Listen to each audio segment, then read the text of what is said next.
Ce week-end à Imola, Max Verstappen s'est imposé devant son coéquipier Sergio Pérez et la McLaren de Lando Norris. Oui, la McLaren qui était bon dernière à Bahreïn se retrouve 4 grands prix plus tard sur le podium. Alors pour être honnête, c'est un grand prix qui était pas très intéressant dans l'ensemble.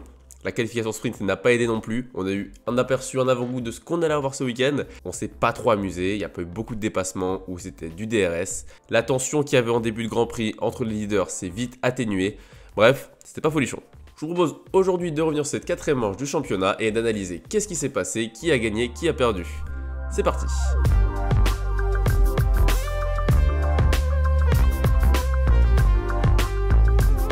Donc pour l'analyse, on va commencer par parler de Ferrari. Et il s'agit de leur premier faux pas de la saison. Là j'entends faux pas dans le sens où c'est toute l'écurie qui s'est plantée.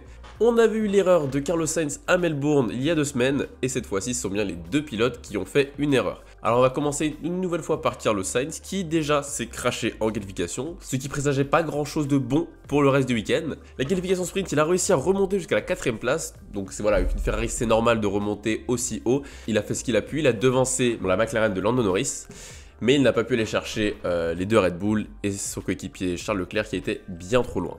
Malheureusement pour lui, la course du dimanche s'est vite arrêtée au 4ème virage lorsqu'avec un contact avec la McLaren de Daniel Ricciardo, il se retrouve dans le bac à gravier, impossible pour lui de redémarrer. Donc Ferrari l'a renouvelé ce week-end pour 2 ans supplémentaires, donc quelque chose qui va lui donner de la confiance pour le reste de la saison. Mais c'est vrai que ce week-end, du coup on s'attendait à ce que ce soit dès ce week-end la reprise de confiance de Carlos Sainz qui ne vit pas un début de saison espéré. Alors malheureusement dans l'accrochage il n'est pas vraiment pour grand chose parce qu'il laisse suffisamment de place à Daniel Ricciardo qui lui va monter sur le vibreur et glisser, ce qui va créer un choc entre les 2 monoplaces. Carlos Sainz vraiment c'est très dommage pour lui parce qu'il n'est pas pour grand chose. Alors certes au départ les 2 Ferrari n'ont pas su décoller donc elles se sont mises toutes seules en difficulté. Mais derrière voilà c'est un incident de course, il n'est pas pour grand chose. Alors je pense qu'il ne faut pas trop s'inquiéter pour Carlos Sainz. Parce que certes, il a perdu des gros points une nouvelle fois ce week-end, ça fait 2 grands prix où il marque pas de points. Mais étant donné que Max Verstappen, Sergio Pérez, eux aussi ont eu des grands prix où ils n'ont pas marqué de points, ils se retrouvent pas si loin que ça au championnat du monde. Et étant donné qu'il n'y a pas vraiment d'autres rivaux que les Red Bull, pour Carlos Sainz, ça va le faire, le championnat est encore long. Du côté de Charles Leclerc maintenant, battu dans les 2 qualifications par la Red Bull de Max Verstappen, il a eu un peu plus de mal ce week-end.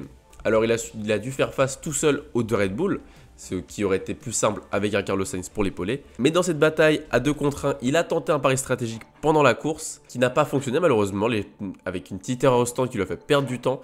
Et par la suite, ça a été impossible de repasser Sergio Pérez, qui était quand même, comme les 2 Red Bull, très rapide en ligne droite. On va arriver aux choses qui fâchent, et son erreur dans les derniers tours du Grand Prix, où il va partir en tête à queue en montant trop sur le vibreur. Moment assez douloureux pour les fans de Ferrari, qui étaient déjà assez tristes de voir l'autre pilote abandonner au bout de un tour finalement.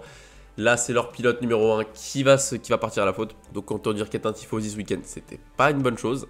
Voilà, c'est sa première erreur de la saison. Ça ne va pas lui faire perdre trop de points que ça parce qu'il a réussi à remonter jusqu'à la 6ème position. Alors, certes, c'est mieux finir 3ème que 6ème. Mais étant donné que Verstappen, Perez, Sainz ont déjà connu des abandons, il se retrouve toujours en tête et largement. C'est dommage de ne pas pouvoir prendre ces points intermédiaires pour Charles Leclerc qui sont très importants dans la lutte au championnat du monde pour capitaliser, prendre ces points qui feront la différence en fin de saison. Donc voilà, c'est le début de saison, c'est dommage, mais c'est des choses qui arrivent.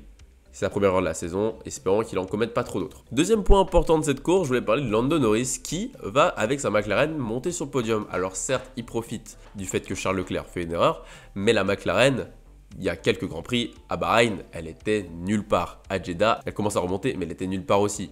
Pas là où on attend la McLaren. Et là, il monte sur le podium, donc c'est une surprise vraiment de voir la McLaren aussi forte, elle qui était, comme je le disais, nulle part. Il vient prendre les gros points, il vient mettre McLaren au-dessus de toutes les autres écuries du midfield, parce qu'il capitalise sur le fait que le week-end dernier aussi, ils avaient fait un bon grand prix, les 2 pilotes. Là, ce week-end, Daniel Ricciardo a fini dernier. Son erreur au départ lui a coûté le Grand Prix. Attention pour Daniel Ricciardo à ne pas reproduire les mêmes erreurs que l'an passé qui l'ont complètement flingué sa saison. Là, on a une nouvelle monoplace. La voiture, elle n'est pas faite pour Lando Norris, elle est faite pour les 2 pilotes. Donc, il n'y aura pas la même excuse sur les dernières, l'intégration voiture pour Lando Norris. Non, là, pour Daniel Ricciardo, il faudra qu'il soit bon au même niveau que Lando Norris. Mais ce qu'il faut dire, c'est que McLaren, il nous faut une sacrée remontée depuis le début de la saison. Ça y est, 4 Grands Prix, ils commencent à se mettre dans le rythme. Ils ont une voiture qui est peut-être pas la plus performante, mais au moins, ils savent qu'ils sont sur des bonnes bases, comme ils l'ont dit. Ils vont pouvoir développer cette voiture dans les bonnes conditions. Et maintenant, moi je pense réellement que McLaren va pouvoir venir se battre avec Mercedes. Mercedes, on n'en parlera pas aujourd'hui, mais Grand Prix compliqué une nouvelle fois. Non, ce sur quoi je veux mettre l'accent pour finir l'analyse, c'est nos Français. Nos Français ont été dans la sauce ce week-end. 19e et 17e en qualification, 16e et 17e en qualification sprint, et 12e et 14e en course. Aucun point de marqué. la catastrophe du côté des Bleus. Alors c'est un week-end où on voit vraiment que c'est raté parce que de leur côté, les coéquipiers ont fait des bons week-ends. Et je pense vraiment qu'il faut souligner la performance de Yuki Tsunoda, qui j'ai toujours... Alors on l'a pas beaucoup vu à l'écran, mais sur le classement, on l'a toujours vu tout le week-end devant Pierre Gasly. Lui qui pensait capitaliser sur Imola, un Grand Prix où l'AlphaTauri a toujours fonctionné, Gasly n'a pas réussi à dompter sa monoplace. Alors en qualification, je vous avouerai que je ne sais pas trop pourquoi il n'a pas réussi. Pour Ocon, ça s'explique parce qu'il a eu un problème sur la monoplace, mais Gasly, je ne sais pas, sachant que Tsunoda, lui, est passé en Q2. En course, ça a été très compliqué pour Pierre Gasly parce qu'il a été bloqué par Alexander Albon, qui a eu une très bonne vitesse de pointe, un bon réglage sur Williams qui a fait que Gasly n'a pas su passer, même avec le DRS. Et Imola, c'est une piste où il est compliqué de dépasser. On n'a qu'une seule zone de DRS, qu'une seule vraie zone de dépassement. Donc pour Pierre Gasly, ça a été très compliqué. Donc pour Pierre Gasly, on espère vraiment qu'à Miami, ça va mieux se passer. Mais la saison est mal embarquée avec que 6 points au compteur. Ça va commencer à être compliqué. Je pense pas qu'il va être capable de nous faire une aussi grosse saison que l'an passé avec plus de 100 points au compteur. Après, on sait pas. La saison est longue, il y a encore plein de grands prix. La monoplace peut s'améliorer, les autres peuvent s'effondrer. Il peut se passer plein de choses. Mais je parierais pas sur une énorme saison d'AlphaTauri. Du côté d'Esteban Ocon, c'était un peu moins la galère. Sa monoplace fonctionnait un peu mieux que celle de Pierre Gasly. À l'arrivée, il finissait 11e à la régulière, mais avec une pénalité de 5 secondes, il termine 14e. Il a su faire une belle remontée en course jusqu'à la 11e position, comme je disais, juste derrière le Lance Stroll. Un peu comme Pierre Gasly, il a été bloqué par Lance Stroll, il n'a pas réussi à le dépasser, ce qui aurait pu lui permettre de prendre ses petits points. Important au championnat, hein, c'est toujours, il n'y a pas de petits points, il n'y a que des points à prendre. Mais voilà, c'est le même problème qu'avec Pierre Gasly. C'est compliqué de dépasser Imola s'il n'y a pas un énorme différentiel de vitesse. Et celui-là, il se crée seulement si on est assez proche de la monoplace quand on sort du dernier virage. Mais voilà, quand il y a de l'air libre devant, c'est toujours plus simple de mieux ressortir que quand on a une voiture devant nous. Donc dans l'ensemble, un week-end à oublier pour nos Français. Et on espère qu'à Miami, dans 2 semaines, ça se passera beaucoup mieux. Donc mon avis sur ce week-end, j'avais placé, comme je l'avais dit, un niveau d'attente très élevé pour Imola, avec la qualification sprint, la pluie, sauf que la pluie n'est jamais tombée en course, elle est tombée entre les courses, avant les courses, après les courses, mais pas pendant la course. Alors dans l'ensemble, du coup, je donnerais un bon 2 étoiles pour ce Grand Prix, pas que c'est inintéressant au possible, mais on a connu mieux. Alors il en faut des Grands Prix comme ça, encore une fois, hein. On peut pas avoir tout le temps des Allemagne 2018, Allemagne 2019 également aussi. Pour terminer, j'aimerais mettre en l'image du jour Carlos Sainz, parce que pour moi, cette image montre le début de saison de Carlos Sainz. Compliqué au possible.